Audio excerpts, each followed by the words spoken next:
The various traditions of Buddhism and Vedanta contain a surprisingly diverse collection of spiritual teachings. Yet, without exception, all these teachings are fully in agreement about one central principle, the principle of impermanence. In ancient times, Gautama Buddha and Sri Krishna both taught that spiritual growth depends on turning away from fleeting worldly pleasures. Over 1,000 years ago, great Buddhist and Vedantic scholars like Nagarjuna and Shankaracharya used precise logic and powerful reasoning to demonstrate the metaphysical foundations for the impermanence of all that exists. And in more recent times, celebrated teachers like Thich Nhat and Ramana Maharishi helped their followers recognize the transient nature of worldly existence and the importance of spiritual inquiry, knowledge, and practice. Impermanent is called anicca in the Pali language spoken by Buddha, and anitya in the ancient Sanskrit language. Impermanence is related to change, and it's a matter of common sense that everything changes. Nothing remains static, and that's true both for physical things as well as non-physical things, like your thoughts and emotions. Science tells us that any kind of change tends to go in one of two opposite directions, towards greater order and complexity, or towards greater disorder, randomness, and chaos. In the absence of any external forces, change always leads to disorder, to decay and destruction. This is the principle of entropy, what scientists call the second law of thermodynamics. Due to entropy, anything made of individual pieces eventually falls apart. Atoms, mountains, and even vast galaxies are all subject to decay and destruction. And that fact applies equally to your car, your home, your body, your loved ones, to everything you hold dear. And whenever you lose someone or something that's dear, you suffer. The teachings of Buddhism and Vedanta are meant to help free you from that suffering. It's certainly true that we suffer much less nowadays due to the comforts of modern life and advances in medical care. But even young, healthy billionaires who live in luxury with their families and friends are still subject to suffering, both from headaches and from heartaches. Now, imagine that you took a new medication developed by scientists that could prevent any kind of physical or emotional suffering 99% of the time. As wonderful as that sounds, during the 1% of the time when you're suffering miserably, you would probably curse those scientists. The fact is, we want total freedom from suffering, not just less of it. But how is that possible? One of the rishis, a great sage from ancient India, said, "Through impermanent means, nothing permanent can be attained." And since everything in the world is impermanent, any worldly relief from suffering will also be impermanent.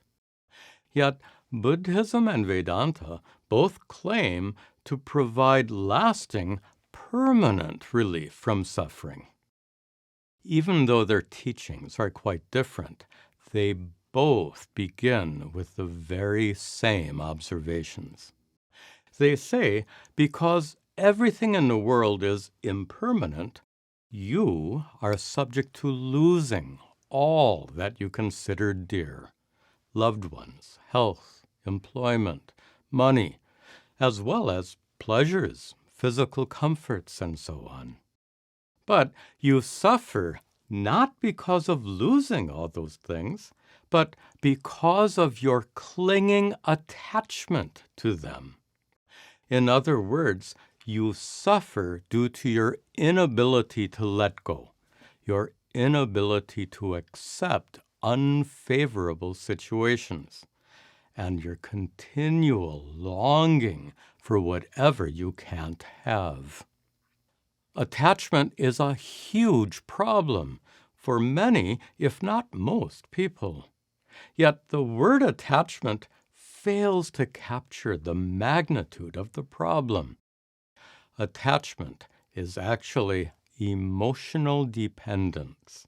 When your sense of well-being, your feeling of being okay, depends on a particular person or situation. For example, your sense of well-being might depend on the presence of a loved one, or it might depend on someone's behavior.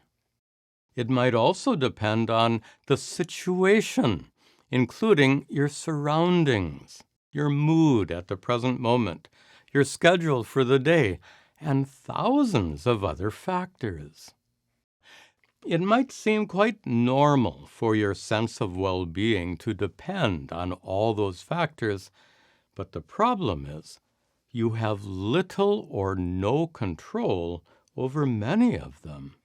And worse than that, to feel okay in a situation, all of those factors have to be favorable to you, or at least benign. If a single factor is unfavorable, you'll feel irritated, frustrated, or even angry and resentful. Yet, trying to keep each one of those many factors favorable is like trying to keep 4 little kittens together in a neat row. By the time you get 3 of them lined up, the 4th one will have already wandered away.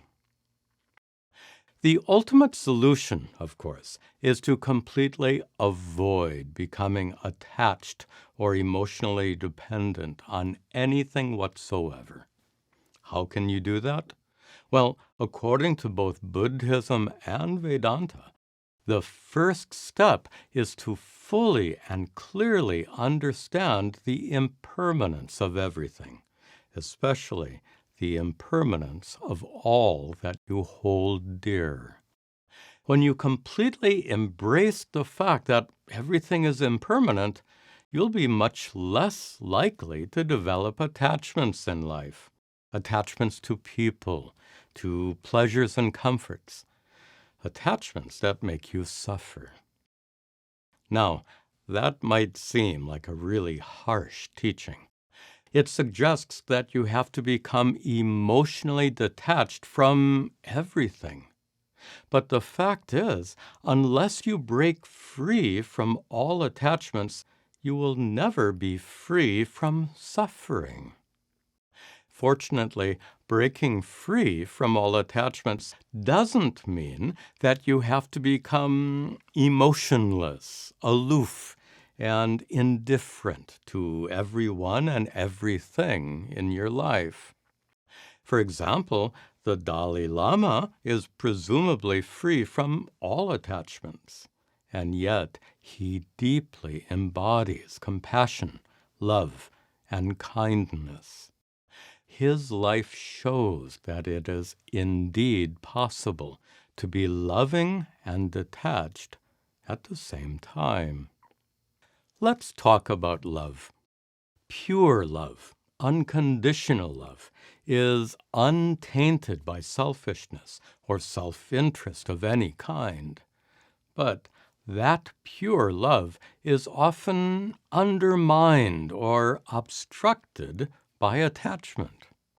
For example, the love of parents for their children is often mixed with attachment. This becomes obvious when parents demand that their 20-year-old children choose only certain careers and marriage partners, even when those choices would make their children miserable. These demands are the result of the parents' emotional needs to fulfill their own goals. Goals like having children who are doctors or engineers and are married to partners of their own ethnicity and religion. Obviously, such demands are born of clinging attachment, not unconditional love. It's hard for parents to let go. On the other hand, mature, healthy detachment can enable you to love and support others unconditionally, without being swayed by your own needs or personal agenda. And that healthy detachment can be developed by fully embracing the impermanence of everything, as taught in Buddhism and Vedanta. We can't discuss those teachings further here, but you might find it helpful to watch my video on Buddhism and Vedanta using the link below.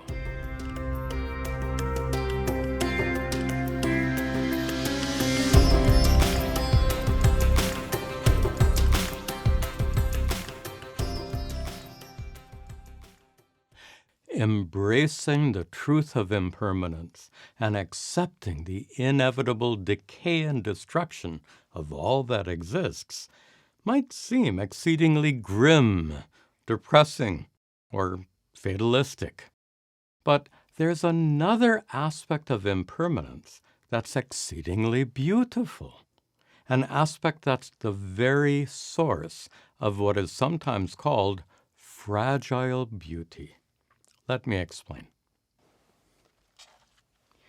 Compare these two flowers. This one was made from plastic, probably someplace in China. This one was produced by a living plant growing in the garden here at our ashram. If I were to give you one of these, which would you prefer? No doubt you would choose the real flower. But why? After all, this flower will continue to look beautiful for years to come, whereas the real flower will wilt and fade in just a day or two. But the very fact that this flower will remain beautiful only briefly somehow adds to its beauty, its fragile beauty. We tend to treasure beautiful things more dearly if their existence is fleeting.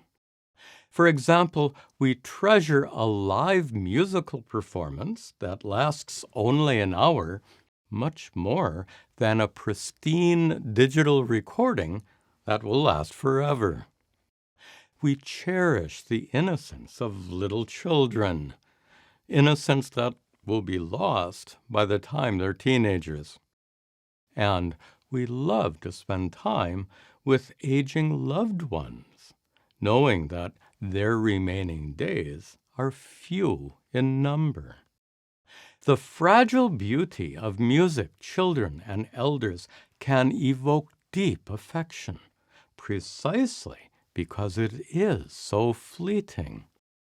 By contrast, the stately beauty of great monuments like the Lincoln Memorial in Washington, D.C., is much less likely to evoke such affection. That monument of polished granite will last for centuries. But Lincoln himself, who even today is greatly admired and respected, lived for only 56 years after his life was cut short by an assassin. Like Lincoln, your lifetime and mine will be quite brief compared to granite monuments. Yet to recognize the impermanent, fleeting nature of life need not be sad or fatalistic. That recognition can actually make each day of life far more precious. The Dalai Lama once said, "Awareness of impermanence and appreciating our human potential will give us a sense of urgency that we must use every precious moment." That's a really important insight. Personally, I feel that sense of urgency much more strongly as I get older. Acknowledging the fact that my life could end at any moment has become a spiritual practice for me. I don't find this sad or fatalistic at all. It energizes me. It strengthens my commitment to spiritual practice, teaching, and producing videos like this one. A great Indian poet, Rabindranath Tagore, expressed that same sense of urgency in some of his poems for which he received the Nobel Prize in Literature. In one poem, he compares his life to a flower. In Hindu culture, fresh flowers are often picked and offered at the altar inside a sacred temple. In this poem, Tagore prays to God to pluck the little flower that is Tagore's own life. That is, to accept Tagore's life as an offering, and to do so quickly, before it's too late due to old age and death. Long ago, I set this poem to music for children to sing in their classes here. My setting of this wonderful poem concludes this presentation.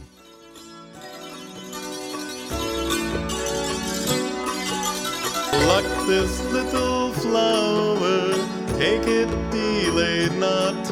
I fear it might droop and drop into the dust. It may not find a place in your garland, but honor it with a touch from your hand and pluck it.